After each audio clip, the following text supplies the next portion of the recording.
Hey everybody, and welcome to another episode of the Dark Match. As usual, well not as usual because there's only three of us tonight, but that's okay.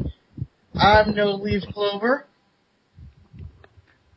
I'm Duo's Angel. And I'm Christopher Says. Dark Match is mastered on a monotone. Now, very topical Sheik tweet, he posted about a day ago. And with all this controversy that's going on, here it is. Somebody tell me who right, who wrong. Hulk Hogan, Furry, or Ultimate Warrior? Which do I humble first? And pretty much setting up the match between them with him as a special guest referee. Yes. Someone needs to book that. Yeah, I'd be TNA if they'd book that. Can we book it in a video game so none of them, die? I'd rather see it in real life. And maybe I'm selfish, but that would be an awesome match. I can just hear Hogan's back making this horrific, sickening crack noise mid through the match. But at any rate, we're not here to talk about awesome matches featuring the Iron Sheik. We're here to talk about the weekend WWE programming, kicking it off with Monday Night Raw. And the show actually opens up with the run over from the Tough Enough finale, where the guy that wasn't Randy Orton's brother or whatever, he won. Oh, Tough Enough. That's over now, huh? Yeah. I mean, hopefully when the Arrow does his show, he'll just end on a cliffhanger so that it could bleed right into our episode, but his show is after. So, but yeah, Vince is there too, and he wants to be here for the acquisition, and he says he has the power to choose who wins, but Austin says, "God damn it, it's my show." Austin, amid all the awkward Andy behavior, chooses Andy to win, and just like No Leaf said, not the guy who's Randy Orton. Yeah. And Vince was like, I don't know if I was going to choose this guy. And Vince says, you know what, Andy, I'm going to slap you. Slaps him. Austin says, here's Andy, stunners him. And this is, everyone's celebrating. It's a feel-good moment. They have some beers, and R-Truth comes out with his not music and dressed as a Confederate soldier singing Little Marching 2 by 2 hurrah. I fucking love R-Truth so much. God damn it. He's so awesome. It makes me facepalm with admiration. Yeah. His gimmick is so crazy. But getting to the point, he's like, I'm gonna be a good little Truth. I'm sorry, little Jimmy. I'm sorry, big Jimmy. I didn't mean to throw soda at you. Didn't he apologize to the soda as well? I swear to God, he said that I'm sorry to the soda that I wasted. Yeah, well. So refreshing. But yeah, that doesn't last long. As he says, I'm dressed like this because Richmond, Virginia, is where we're at, and that's the birthplace or the centerpiece of the Confederacy. And and everyone in Richmond, Virginia is an inbred redneck. Well, if you've ever been to Virginia, if you've ever been to Virginia, and I'll leave it at that. Okay, yeah, you don't want to say anything specific. No. Got an audience, we have to grow. But he says, just like the Confederacy seceded from the U.S., he's going to secede from the WWE, and you could take your title match and shove it. But and Vince kind of interrupts and says a lot of pointless shit. He basically says, "Hey, how's it going, R-Truth? That's your real name. R. Should have called real name's R, isn't it? Yes, sir, it is." And Miz comes out to aptly say, really? Because Vince, you're getting a little old and your corny humor is very much exposing your old age. well, among your beyond your physical. But Miz says, unlike Truth, I deal in reality, and Alex Riley pretty much screwed me out of the WWE Championship rematch in the first place. And I deserve another one. Then Riley comes out. And gets a pretty decent pop. I mean, this is Raw. There's no way that they could really edit it. Yeah, there's no dubbed-in crowd noise here. I mean, which, if anything, like, considering how people felt about Riley, it says quite a bit about Miz as a heel. Yeah. That like, people could just be give him such an uproar that. But go on. I was just gonna say that you're right that Miz is such a uber over heel, and this is why I don't get the debate that every time he loses to Cena, it squashes him, and he never gets put over. Because if he never got put over, then the simple act of feuding with the Miz wouldn't turn Alex Riley into a credible fucking upper mid Carter who gets a giant fucking face pop. Especially considering that, he wasn't exactly popular as a heel. No, like people booed him just because he was annoying. Like I felt a lot of was go away heat. Yeah, he had that Xbox thing going for a while, and then WWE started to try to play with that a little bit when he was telling all the bad jokes and being kind of douche nozzly, but it never. Getting arrested for drunk driving. Yeah. It never quite worked the way I think they hoped it would work. But now he is, just by the simple act of fucking Miz, by beating up Miz, he is hugely over now. That's how good the Miz is. And Riley comes in to say, the only thing you deserve is a third week of a beatdown. And, at that, John Cena enters. Quite surprisingly, that he wasn't there from the start. He wasn't there to welcome the Andy as the WWE Championship. But he kind of deals with everyone. He says, "Miz, you said I quit. You don't deserve another rematch. Just please, go away. I never trusted Riley, but it's good that you kind of kicked Miz's ass and made a name for yourself. And Truth, you got your match," which is kind of like reverse psychology, because Truth just said, "I don't care about any match. I'm seceding from the WWE." So it seems like, okay, here's your match. Well, that was the stipulation. Wasn't that the stipulation? R-Truth would only get his title match if he apologized. Yeah, but whatever. I'm just saying. But at that, the GM rings, and before Cole could go up to the podium, Vince goes, "Shut!" He says, I'm gonna. This is a special Raw, which was never built up. Beyond the Tough Enough winner. Who cares? Yeah. But Vince says, I'll decide the main event. It's Truth and Miz versus Riley and Cena. And Austin is your special guest referee because he has so much to do with this feud. God. He's popular. He was there. Yeah. Why not? But that pretty much seems to be how they do their special guest referees: is who's popular and currently in the building, or in the ring, even better. Or usually in the ring. And the fans go nuts for that, which I guess I shouldn't question if that's the case. And before commercial, Austin gives Cena his "You Can't See Me." And after commercial, we have a match between Santino Marella and Michael McGillicuddy. Oh, this is forgettable. Mm-hmm.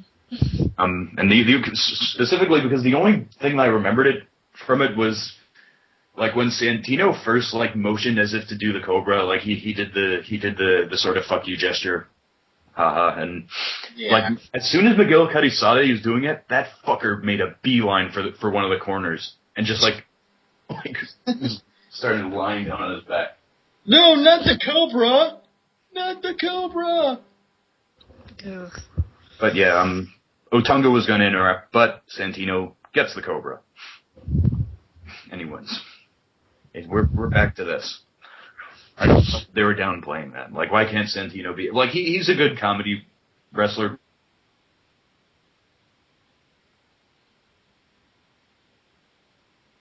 But... And he's also a good... They elevate from comedy to take seriously. Yeah. Any other thoughts? No, this is... Not really. It was what it was, and that's all it was. It was just a little throwaway match. Not bad, not good, just bad. It was Popeye. But, Kelly, next match. Kelly and Beth Phoenix versus the Bellas. And... Another... They are not opening up Raw on a good foot tonight. I mean, the promo was good, but... The good thing about the match was that the hot tag went to Beth, and she slammed for the finish. But it was mostly like the like, again, they kind of alluded to karma, but there wasn't anything much like really important about this. Yeah. It was just a pairing, and Kelly, of course, did not have pockets on her trunks. Didn't she have... Well, no, she didn't have pockets on her trunks this week. Because that bothered... Is this really going to be something that we must note every time Kelly has matches? Does she have pockets? It bothers me. I'm sorry. Of all things, you're going to let the pockets get to you? Yes, I'm going to let the pockets get to me. We'll stop getting to the pockets, but before a hype for a rematch between Punk, or rather after a match, but after Cole hypes up Punk versus Mysterio, and them hyping the big tag team main event, we come back from commercial. Booker T's backstage teaching Trish how to do the Trish-a-rooney. Didn't they already do that in the build-up to WrestleMania? Like, didn't she do a kind of faux spin-a-rooney, or was that someone else? No, she did one. Yeah, that pretty much. And of all people, Jack Swagger comes in and he's like, "If I was a trainer on Tough Enough, everyone would have won." And which is pretty. Yeah, that's the object of the competition, because it's a competition. Yeah, it's a competition where everyone wins and there's no winners. Are you sure well, I guess that there's a reason why, he's not the all-American, academic American. Well, he is, actually. That's the thing. They put that over before, that he is an academic all-American American. And yeah, really? Yeah, so we digress. Suffice it to say, a match is set up between Booker and Swagger, and no one was expecting that, but not in a good way. But we go to the CM Punk versus Rey Mysterio match, and like their matches last year, like their match last week, they were a good one. Except you kind of get the feeling that, I got the feeling when it started that, okay, they're doing this just because they want to give Rey Mysterio a shine and give him a win, and this does nothing for either of them. Yeah, it was. I mean, it was a good match. It wasn't forwarding a feud or anything, so it was just kind of whatevs. Yeah, interruption, Punk tried to get Mason Ryan to interrupt and so he could do his kick, but Mysterio ducked, and we got the oh yes. He doesn't do the 619. Mason Ryan interrupts that, but he does do the falling splash. Yeah. And he wins. Another match that didn't really have much consequence. Oh God, we have another one of those Obama press conferences, which I won't say anything. I still have not actually heard that promo, because every time it comes on, I skip it. Yeah, I will go into just a tad more detail when it comes up on SmackDown, but that's just John Cena and A.Rai are arguing backstage. And Cena's like, I'll be alongside you, but don't screw me over. Don't betray me. Don't cross me. Yeah. Well, it makes sense in the scheme of things, you know. He has no reason to believe that Alex Riley, you know, changed his ways. Yeah, just because he suddenly hates Miz doesn't mean he suddenly likes Cena. Yeah. Okay. Like, I thought it made sense. It was, at least they didn't, because they've done that. It's realistic. Yeah, they've done that thing in the past where, like, a heel that, you know, maybe Cena hasn't been majorly involved with, but he's had some altercation with them. They've done that thing in the past where he's a face and all of a sudden Cena's like, okay, you're a face, let's go! Like, at least tonight, you know, they had Cena be like, dude, if you screw me over, I'm gonna kick you in the balls. I'm not gonna feel bad about it. I wish he would have said that, actually. See, this is why I should write for the WWE. But yeah, and from one feud further to another, this is one furthering of a feud, this next segment, that really doesn't benefit Del Rio too much, because feuding with the Big Show is kind of a blackgull these days. Like, it pretty much fucked up CM Punk's status as a heel. Well, then he hit Cena with a chair, but, like, Del Rio comes out and he shows a replay of the Big Show's quote-unquote accident. And he ends up calling Big Show out with a catch. Out comes Ricardo Rodriguez in a bald cap, crutches, and of course, like bubble wrap inside a singlet. And basically, this segment is thus: Del Rio asks Big Show questions, and he just does his pose, like his choke slam hand gesture. Oh, yeah. And it was about as funny as when The Rock made fun of him for that years ago. Yeah, it was. The more I'm thinking, the more we get into the show, the more this doesn't really seem like a go-home show before a fucking pay-per-view. Oh, because it's not. But, yeah, it's there's nothing happening. We're gonna get a 3-hour Raw, and that's gonna be much better, right? Right? Right? Sure. 3 hours of Raw. Nothing could possibly go wrong because it's special. Yeah.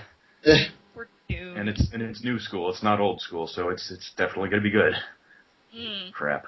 But we hyped the next match: Zack Ryder versus Kofi Kingston. Yes. Woohoo! Zack Ryder finally gets to be on Raw after not being on it for quite a few months. I think they said he wasn't on Raw since January. Well, he's been on Raw, but he hasn't had a match since January. I should have said that. He said hi to Cena while filming Z True Hollywood Story, but and he's having a match even though next week is going to be in Long Island, and I'd hate to see whoever books. I'd hate to see Gerwitz kind of pass him up for that, but short match. I mean, the Ryder kind of got a few spotlights. One of which was like Kofi was sitting in the corner, and then Ryder just boots the fuck out of him. Yeah, it was a nice fucking face wash. Very impressive looking. And Kofi ends up winning because why would you book your U.S. champion to lose against Zack Ryder? Yeah, it was the whole match was more or less trying to build up the feud between Ziggler and Kofi more than it was, putting over Ryder. But after that, R-Truth and Miz, we see him talking backstage, and it's a wonder that Miz just again criticized R-Truth when he came out for not dealing in reality, unlike him, but they're able to have a rapport. Whatever, they're heels. Yeah. Jack Swagger versus Booker T. Not much doing with this. Yeah. Again, this is definitely the show that they put on when they're holding off everything until the next show. Because Monday is the last Raw before Capital Punishment. Right? Well, actually, that actually is a good thing, because they're really, if they're gonna put the shit on this episode, then maybe oh god, I'm not even gonna say shit. But yeah, the match was pretty much just bookend, spin-a-rooney, axe kick, and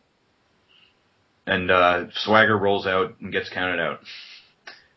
Yeah, he basically just decides, you know what, I don't want to do this after all. I'm just moody. Walk away. But Bourne countouts and attack Swagger. Did Jack Swagger piss off Kevin Dunn? Because he's getting the Sheamus treatment right now. Seriously, like they have Booker come out and Booker, gives him a bookend and does the axe kick, and then fucking Evan Bourne comes out. This will be the fucking fourth time he's been owned by Evan fucking Bourne. Yeah, unfortunately, Bourne can't have any legitimate matches because Jericho isn't back yet. Yeah. But he does his graceful shooting star press. Like I don't see anyone do that like him. I would say he does it a lot better than Kidman for any easy reference. But well, Kidman's is probably if you think about it, Kidman's probably the worst looking one out there. I mean, you have to remember, Kidman is the idiot that somehow managed to injure Chavo with his knee pad when he was doing that move because he didn't land on the flat. Yeah, I have a lot to say about his version of it, where he pretty much just turns while he without intending to, he turns in midair, and also it looks like he basically stiffens up like he's like someone just stabbed his spine. Yeah. But enough of that. After that, they both do a spinneroonie. Bourne does a considerably less one, but then again, Booker can't really do the actual breakdance to begin with, so. This ain't Breaking 3 WWE. But Fish. Moving on. Main event: R-Truth and The Miz versus Cena and Alex Riley, and again, it was well worked, but I can't really say there's much to say about it. I don't think it was adequate in terms of building up the feud between either people beyond the fact that they're just competing against each other. Yeah. But I don't know. Yeah, it was a match. When it did what it was supposed to do. It helped to get Alex Riley over a little bit. He got his moments to shine in the match, and he needed those. But yeah, because basically the finish was that because The Miz antagonized Austin at one point, we after a segment where Alex Riley has his trademark briefcase, it looks like he's about to hit Cena with it, and which would be pointless, but because we knew that wasn't going to happen. But Austin, he lays Miz out with it. Austin stuns Miz. Cena hits the AA, and we have our winners. If I can point out one thing, Riley clocking Miz with that stupid briefcase. I'm sorry, film brain, but symbolism! Don't get those often. Yeah. There was meaning to that, but after the match, Austin is about to throw his beer bash, and the GM chimes in and says, "Austin, you overstepped your authority in this match." Which to me was always considering you let The Rock restart the match and then Rock bottom Cena and then count 3 and then Rock bottom Miz. Yeah, Austin was the one that overstepped his authority. We pretty much established that the GM is everyone. That's all there is to it. Mystery GM is everyone because they don't know who the fuck to peg it on. They may have had a few opportunities to put it on a single person, but they didn't get the ball rolling. Yeah. It shall be revealed on the 3-hour Raw that all along the anonymous Raw general manager was Mick Foley. Oh no, that's a stupid idea. It is a stupid idea, but nonetheless, I never knew that Mick Foley hated Bret Hart, but nonetheless, it would kind of be. Mick Foley hates Bret Hart? Oh. He does? Oh, right, never mind. Joe, oh dear God. Yeah, I feel stupid now. But yeah, this Raw was disappointing. It's a bunch of really flimsy kind of 2-3 minute matches. Not a lot of stuff furthered, just a lot of stuff not so much furthered but reiterated. Yeah. Yes, Truth and Cena are feuding. Yes, Miz and Alex Riley are feuding. Yeah, it was one of those holding pattern kind of shows. We're not going to do a whole bunch because, we randomly booked a 3-hour Raw, so that's what we have this 3-hour show coming up, so we can't have anything awesome happen. So here's this, here's this filler show for you. Yeah, and congratulations, Jack Swagger, you just got married to an adult actress. Wait, he did? Yep. Which one? No. That's Catalina White. Never heard of her. Never heard of her. But let's move on to greener pastures as we get to SmackDown. And as always, since Extreme Rules, it's a great episode. Yeah. The opening, just the way it opens. If the rest of the show had been shit, I wouldn't have cared. I finally got what I want. I'm very happy. Yeah. But it starts with Christian coming out and solidifying his heel turn. In a word, like it was much longer than like I'm encapsulating it, but nonetheless, he basically says he was like, "Oh, I was curious about my reaction, and I noticed some of you are cheering me. That means that you get it. I was screwed, and you understand that, but." I really don't have any use for anyone, even if you did cheer me, because the rest of you are, just don't get it. Yeah. Yeah, it basically boiled down to, you know what, you guys really haven't been that helpful for me, so fuck all of you. Yeah. Where were you for 17 fucking years when I was trying to climb my fucking way out of the basement?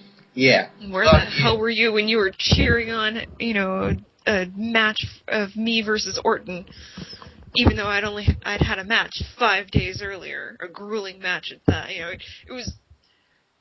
What's really interesting is that Christian kind of has a point on this. That the fans have sort of been helping screw him over, in their love of seeing the action.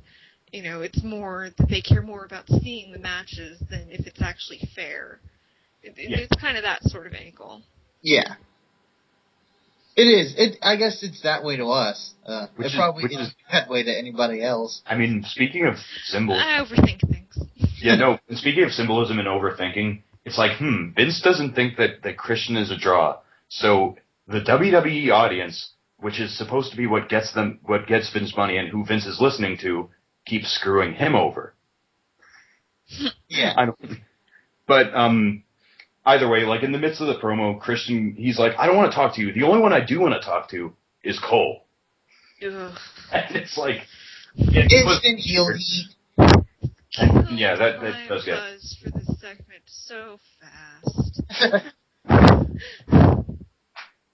But he's like, you know where I'm coming from, even though you've been insulting me for the past few weeks. You know, how I got screwed. You know that the WWE universe can't be trusted, and you know that Teddy Long aided and abetted in them screwing me. Yeah. But either way, Christian sends his points home. He tells Cole good talk, and he leaves the ring. I've had enough of you guys. You'll see none of me tonight. And this actually, for Cole, I suppose it paid off in this way, bringing him into the ring. Maybe they listened to the show, because I think Cole is taking my advice, because all of a sudden, he's all for Christian. Just hopped on that Christian bandwagon just in a few minutes. He's now singing his praises, and they called him on it, too. Weren't you just insulting him last week? No, I mean, if that was then, this is now. I changed my mind. Well, now that he's explained it to me, I completely understand. But, I'll be happy if this is the new Cole, of him just the bandwagon hopping, because that I can deal with. If I just want him to be a good guy or a bad guy, just pick one. If he has to do both, then damn it, do both in a way that's mildly entertaining. Yeah. And makes him out to be a complete and total wuss, which his character is. But before commercial, we see the members of the Corps walk in the back, and Barrett is in front, Slater and Gabriel following behind him, and their eyes are shifting, like they don't trust him because of him walking out on them last week. Our first match is Ezekiel Jackson and the Usos, of all people, versus the Corps. And, fuck. I mean, I never denied this, but considering how the WWE always treated them, fuck, the Usos are a good tag team. They're good workers. They know how to get the crowd behind them, but yeah, against them for that matter when they're heels. And they're good workers. They just have no personality. It's a shame. Yeah, it happens. Thinking about it, maybe they're the Bellas. Maybe it's a twin thing. But nonetheless, like among the good spots in this match were like Jimmy Uso pretty much whips Gabriel into the corner, starts doing a little dancing, and then kicks him square in the fucking jaw. It looked pretty. No pun intended. But like they do like and another interesting spot was like immediately after that they tag in like Gabriel's down, they grab each other's arms and they do what in ECW was called the Paisan double elbow. The tag team spot that the full-blooded Italians used to do. Mm. Well, Nunzio is a referee now. Yeah. Get off the ropes! And basically, the Usos kind of get they have the advantage early on, but then Slater and Gabriel and Barrett do very methodical. They have a very methodical type of strategy where they isolate them and Ezekiel Jackson essentially becomes the hot tag. He is they keep the Usos away from Ezekiel Jackson for quite a long time. But when it finally happens, it couldn't have happened at a better time. Ezekiel Jackson gets tagged in. Wade Barrett is starting to leave the core. Heath Slater is being his usual derp self. And Slater and Gabriel end up getting scoop slammed the fuck out of.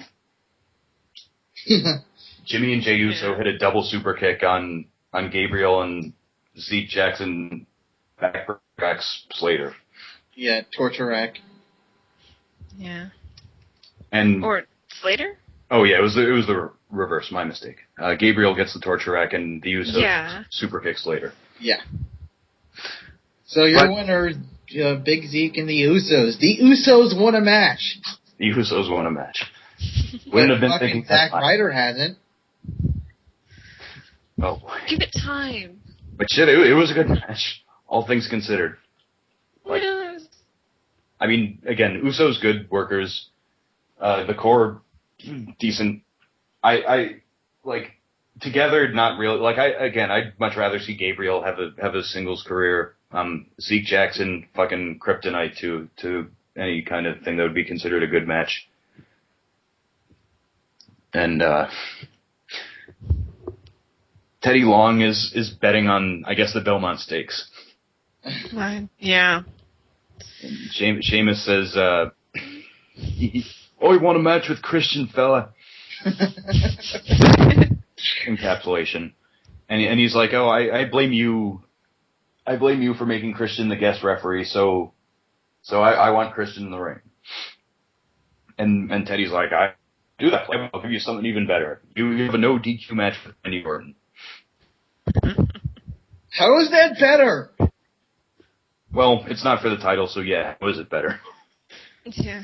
Thank you, Teddy. That's so awesome that you put me in a fucking no disqualification match with fucking Randy Orton, who has been known to punt fuckers in the skull, giving them potentially career-ending concussions. Thank you very much. Skull. Oh, come on. New Nexus is fine. Barely. Hey, they got tag belts. But yeah, after that segment, we have another one between Barrett, Gabriel, and Slater, and he was like, I was protecting the core. It's like, I need to be in great shape for my Intercontinental title match with Zeke Jackson. I should stop the accent. But Gabriel says, he's like, no, you're not helping us. You're just helping yourself, and you could count on the core being over. Like you're on your own on Sunday. Oh no. Oh no. The core is no more. Oh no. Tear. Cry.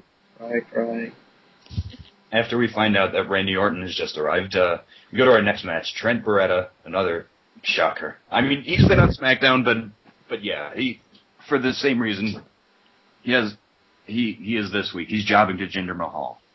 Mm-hmm. And not a good way to get the guy over either.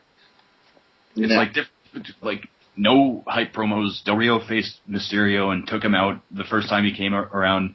Jinder Mahal taking out fucking Trent Beretta is not a huge thing for him. No, like Genghis says, he is like. I thought you said that like he was good in FCW or something, but I'm not overly impressed. Like one of the big spots in this match is a fucking back body drop, and he looks so proud of the back body drop, and it's just a back body drop, and well, I don't know. It was more of like putting over the elevation of it. And Trent sold it well, but it's like that was one of his spots, and we're kind of in a time in wrestling where you can't just have a guy go out there and squash someone unimportant anymore, you know, especially not a guy the size of Jinder, who's not like a physical like specimen or something. He's not like 8 feet tall. But he's just a brown guy. I like brown people, but that's it. He has muscles, and that's it. He's just a big chipmunk-looking guy. Yeah. And he wins with his full Nelson Slam after Trent Beretta. Trent Beretta's about to go to the top rope, but Khali distracts him, like, understandably so. He gets intimidated, and which gives Mahal the chance to do the full Nelson Slam. Which is, again, like another kind of bruiser move that, like, really... not sticks. They're probably going to drop this guy after a little while. Yeah, he might become like Khali's manager or something. Maybe. Kind of sad. Yeah. Of course, after the match, Khali comes in and he gives him the ref. Oh yeah, that ref. The ref. Khali, you're not a part of the match. Heels. They don't give a shit. Match is over. And it's not because he was a part of the match. He accompanied Jinder Mahal. Yeah. He was. But yeah, I mean, it's not a good following of the six-man tag, which was a damn good match. But like Trent Beretta is still a good worker. But again, like no benefit to him, no benefit to Jinder. We go from there to the backstage interview, and apparently AJ has pretty much eclipsed Caitlyn because Caitlyn can't wrestle at all. Yeah, like if you saw her when she came back during the first tag team match, or even the second one, like whenever she would try to like work a spot, like even an Irish whip or a lockup, she was very tentative. Like she was very hesitant. She just definitely needs more training, but. AJ, she says she's really excited to be the newest SmackDown diva and to have her first single match when Rosa and Tamina come in and call her Minnie Mouse. They give her a present, yeah, 'cause she's small and she's peppy and yeah, they give her cheese. I'm sorry, I thought Michelle McCool retired and Layla was injured. Which was AJ said that too, which kind of has me. I'm starting to like her at least for that, where she straight up says, were Lay Cool called they want their gimmick back. Yeah, she said gimmick. Yeah, precisely what she said. And I don't know if that's any good for her, but hey, if she's new, she must be following a script. So it was lazy. But so it's kind of fun. Third match, AJ with Natalya versus Tamina with Rosa, and quite surprised, AJ went over, and it was another short Divas match. Like, unfortunately, like I don't even think we're really going to see a lot of good like pay-per-view stuff for a while, but like she did some impressive stuff. Like she kind of worked over Tamina's legs. She drop kicked her knees, and then she did a running. But she did a running knee smash, kind of like Morrison's finisher. Looked impressive doing it. The finish happened when Tamina was about to do the Samoan drop to her, but AJ elbows her and rolls her up, and she gets the win. And I didn't touch upon is that they gave AJ music, and it's... Oh, God. I don't remember. No. Can we please give AJ big girl entrance music? Wait, what? I don't remember what her music was. This is the theme to the latest tween film. Is it now? Well, I didn't know that. Like, I mean... But it might as well be. Seriously, it sounds like a fucking Disney Channel original movie, their latest little pop star kind sung this fucking song.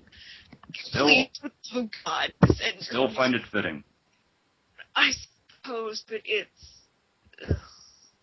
It's like she's pretty much like the Rey Mysterio of the... Well, no, not, but... Like, just in the case that she's small, she's an underdog, and she's really excited to be here.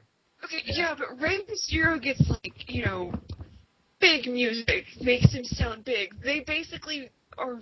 It makes her sound like she's a fucking child. Like there's a teenager coming to the ring. Uh-huh. And she's small, but come on. I don't know. I agree to disagree. I'm not... Yeah, it's just... I'll admit that it's probably just one of... That's just me. But, we go from there to Randy Orton coming in and, like, calling out Christian, and which produced a damn good exchange. Because Orton basically says, if you want to talk to me, come to the ring and be a man. And Christian's, like, says, I want another match for the title at Capital Punishment. Orton says, like, you don't deserve that match. Like, I'm not giving you it. And Christian's like, oh, yeah? Motherfucker, Sheamus would have been a title if not for me. And he was right. He was absolutely right. Yeah. Yeah. It's just, these two guys have much better chemistry than I think anyone expected them to, including anyone in the WWE. They're very good in the ring, and they have a very good dynamic out of the ring. This is good. This is what we want. A strong face and a strong heel. Even though he just made his turn, but still, he appears to be strong. I'm sure everyone will complain when Christian loses anyways, but still. By the way, Orton grants him his match, and Christian drives away. Conspicuously drives away, because we're not seeing him at all for the rest of the night. No, it's not like there's a... It's not like there's a no DQ match as our main event that he could show up to for some reason. He totally left. Yeah, definitely. I'm sure he has things to do. Yeah, he's a busy man. Yeah. He's Canadian, so he's probably watching the Stanley Cup Finals or something. I don't even know if they were on. So. Is it even hockey season? Yes, it's hockey season. It's ending. It's ending right about. But, the segment we have is between Cody Rhodes and Ted DiBiase together in the locker room, and they're looking over news on their smartphone. And I don't know what line they open. They're obviously talking about Anthony Weiner. And I don't know whether Cody started by saying, like, this man dares call himself Weiner, or this man dares call himself Leader. I forgot what it was. I missed it. Sounded like Wiener to me. Why do they always have to fucking have some stupid political commentary? Vince, I get it, Vince. I thought it was... You're an ultra-conservative, and the Democrats did something funny, and his name is Wiener, and he showed his penis. I get it, Vince. You're not being topical. You're not being topical at all. You don't think fucking Conan O'Brien and David Letterman and Jimmy Fallon and fucking Jay Leno and everybody else has ridden that fucking horse? Just let it go, Vince. Let it go. But, I mean, I thought, like, in terms, when they make it more subtle, like, Sheamus asking for Kofi Kingston's birth certificate, like, that's not subtle. It had to do with, like, a gripe he had about Kofi. So, and it was also kind of, like, dumbass irony, because Sheamus is also not from this country. I don't think they meant that. They might have. I'll give them. It's kind of hard to forget that the pale redhead called the Celtic Warrior is from Ireland. But I don't think they're going to be getting that anytime soon. I'll give them that much credit at least. But Cody basically starts the promo by asking Ted. He's like, "I'm going to be in charge for your match with Sin Cara." And Ted was like, "We used to be a team. We used to be in Legacy." And Cody says to him that like he's like, "Oh well, I pretty much realized my potential while you were just having problems with Maurice and like talking about your trust fund." Yeah, but, you're the Janetti. I'm the Shawn Michaels. You're the Janetti. But basically, Cody winds up cutting an awesome promo for his like crazy gimmick where he says like his face was busted, but he turned this new mental conflict into life strategy. And Ted DiBiase's like, "You're just nuts." And he's like, "Yeah, I might be nuts, but him being nuts is also like a sort of form of enlightenment. He had to lose everything to be able to do anything. He may be nuts, but he may also be a genius." And to me, that's like Cody basically played this gimmick with the intention of being like a sort of comic villain or whatever. Uh-huh. I think one of the inspirations was Dr. Doom. Yeah, makes sense. Yeah, I could see that. He seems like a nerdy kind of guy. And just like the lines, I don't think anyone wrote that for him. I think he thought that up. Like that was an effective promo just for the specific shit that he said. But we move on to Ted DiBiase's match with Sin Cara. And it's as you would expect. DiBiase like kind of takes the offense, but Sin Cara like out wrestles him. He kicks him. He does the arm drags. DiBiase tries to get him into the Dream Street, but Sin Cara counters. And just as he's about to sort of finish, Cody Rhodes interrupts, and the match goes to DQ and a beatdown. And Daniel Bryan ends up interrupting. Which, of course, makes perfect sense. Yeah. But amidst all the chaos, Teddy Long comes out and he's like, "I'm going to make this a tag match." Which was a good decision. Yeah. We have another great tag match tonight. This is where, if you want your wrestling every week, this is where you get it, folks, on WWE SmackDown. Basically, like, and there was a lot of good psychology, too, because it dealt with Cody and Ted being, like, working very well as a team. I mean, they had been one before, but in isolating Sin Cara, like, taking out his arms and legs, like, taking away, like, his ability to do arm drags, his ability to do head scissors, his mobility, like, stuff like that, his quickness.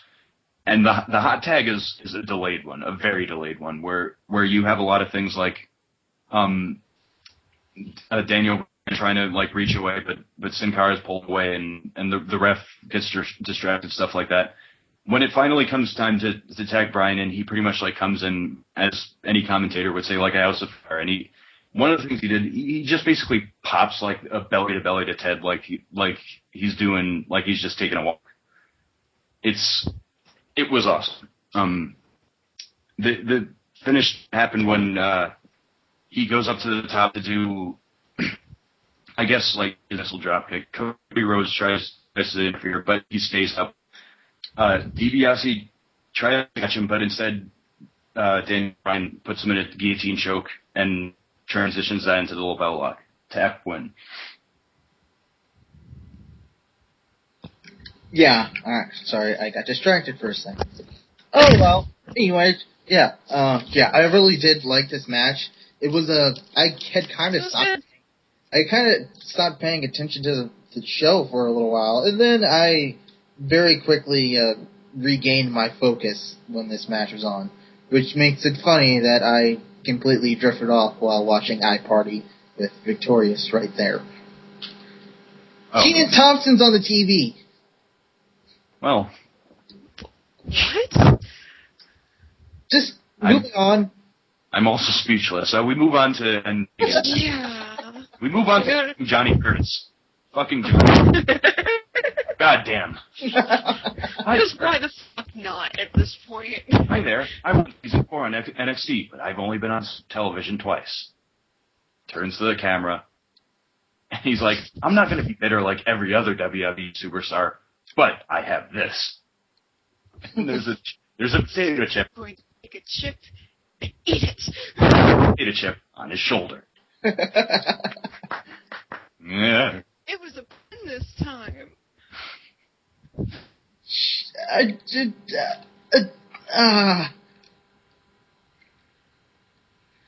Yeah, crying over spilled milk was just... I want to see movies. I think these are kind of cute and amusing, especially since they are pretty fast. Yeah. They don't drag out too much. I hope that they plan on doing something else with him. I'd like to see him in the ring at least once. Yeah. But, or they could just be, maybe he really is whining backstage, and they're just like, fuck you, kid. I wonder what next expression he's going to adapt. I wonder if he's going to play a part in any of the pay-per-view matches, for that matter. I don't think they're planting him to screw over our truth out of nowhere. That's weird. It would be weird, but it would be justified. No one would be happy, but it would be justified. But yeah, we move from there to another capital punishment segment. But two things were good about it. Number one, as they have the dissolve fade, like the very hazy dissolve fade, you see Booker T look off to his right as if he's like, man, another one of these fucking segments. Like, it just looked like he was, I don't want to deal with this. And also, like, in the actual promo, one of the people that asked Obama questions was R-Truth. And he's like, I forgot what exactly the specific, but he was like, why don't I get a boat? Little Jimmy has a boat.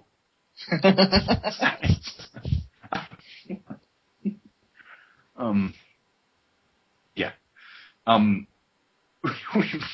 Moving on, Randy Orton's talking to Matt Striker, and Matt Striker says, how are you going to focus on your match tonight? And Randy, which I deeply regretted, but was proven wrong by the actual match, he's like, I have anger management problems. And I'm especially going to explode after the last match with Sheamus. I am Randy Orton-tron. Fear me. And it's like... It's his personality punch card. Yeah. Hearing this promo, like, my heart kind of sank because I was like, no! He's the super face. He doesn't have anger management problems anymore. He's not crazy. He's just a competitor. The best competitor. Yeah. As long as he has that theme music, I think he gets to be a little crazy. He gets to be a little bit crazy. Damn it, I just want them to reinstate his older theme. Just like I want them to reinstate Christian's older theme, but... We got Christian. Let's take what we can get. Yeah. But, this actually plays a part into the match. Like, he and Sheamus, for the main event, have an ODQ match, which doesn't really lead to anything, but nonetheless was worked fucking exceptionally by both parties. Mm. Especially considering, like, the last week was good, but Hell in a Cell fucking sucked. And, yeah.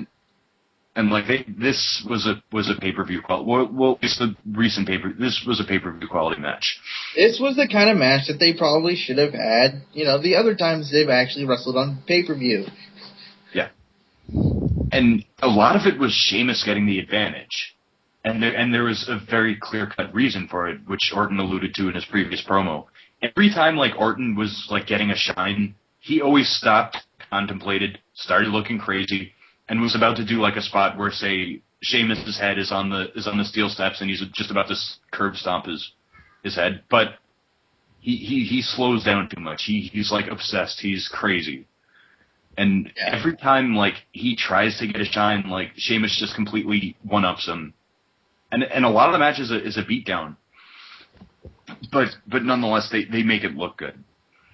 Yeah. Like, even when Orton does his, like, clotheslines to power slams, Sheamus interrupts that because he knows him so well. But, It was pretty much the way that, heel versus face match is supposed to be worked, and it worked very well within the confines of a no disqualification match as well. It ended up making both guys look good, even though Sheamus ultimately, loses. And like the fact of the matter is, I had seen a lot of matches like beforehand. This is like sort of my hatred with Randy Orton, which is really starting to be wiped away with all the recent pay-per-view matches, like TV matches he's had on SmackDown. But like when he was feuding with the new Nexus, they would often have matches where he'd get like the shit kicked out of him or KO pin. Yeah. I was really loving the match. Like at the midpoint, I was kind of scared that it would turn into that because I was like, wow, Randy Orton is not getting any more advantages. But they actually work psychology with like Orton being distracted by his anger, his mental state. And like it pretty much turns around when like Sheamus Orton's on the outside and Sheamus, I forgot how it was set up, but Sheamus ends up with his leg draped on the top and second rope, and Orton grabs a kendo stick and starts like really lashing him. Yeah. He kind of went to town with those fucking shots. Sheamus is gonna have some really big, really red welts on his chest and on his leg for like a couple weeks. And the point that you made when the show was actually going on was that like you could tell they were really kind of beating the fuck out of each other because Sheamus just had red welts all over his body. Oh yeah. It's like we were talking with Genius about this the other day, but like despite how much of sports entertainment or action soap opera or whatever the fuck you want to call it WWE is, they work a pretty hard style. Yeah, for all the talk of, guys having to come in and adjust to the WWE style, it's fairly stiff, and those guys go out and they pretty much beat the fuck out of one another on a weekly basis. But amidst all this, after the kendo stick lashing, Sheamus he's does like all the RKO posing, the shoulder pounding, and as he's waiting for Sheamus to get up, Christian comes in. Didn't expect that. What? Christian interfering?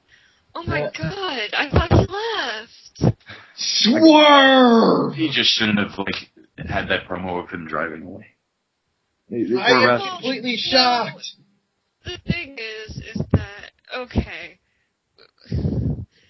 for those of us who are, for all intents and purposes, pretty much smarks, yeah, no DQ means interference. But putting in Christian driving away was at least a nice attempt. That I applaud them for at least, putting that in there. That, maybe he won't. Maybe he really left. We didn't buy it for a second, but it's better than, doing nothing. I'm sure someone was surprised. Somewhere. A 10-year-old, maybe?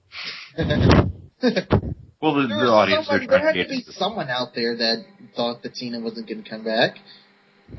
Not Cena, Christian. But, no, you could apply that to getting fired also, but nonetheless... See, Christian tries to hit the kill switch, but Orton then attempts to do the RKO, and Christian escapes it. And Orton... Christian pushes Orton towards Sheamus, and Sheamus hits him with a clothesline. Yeah.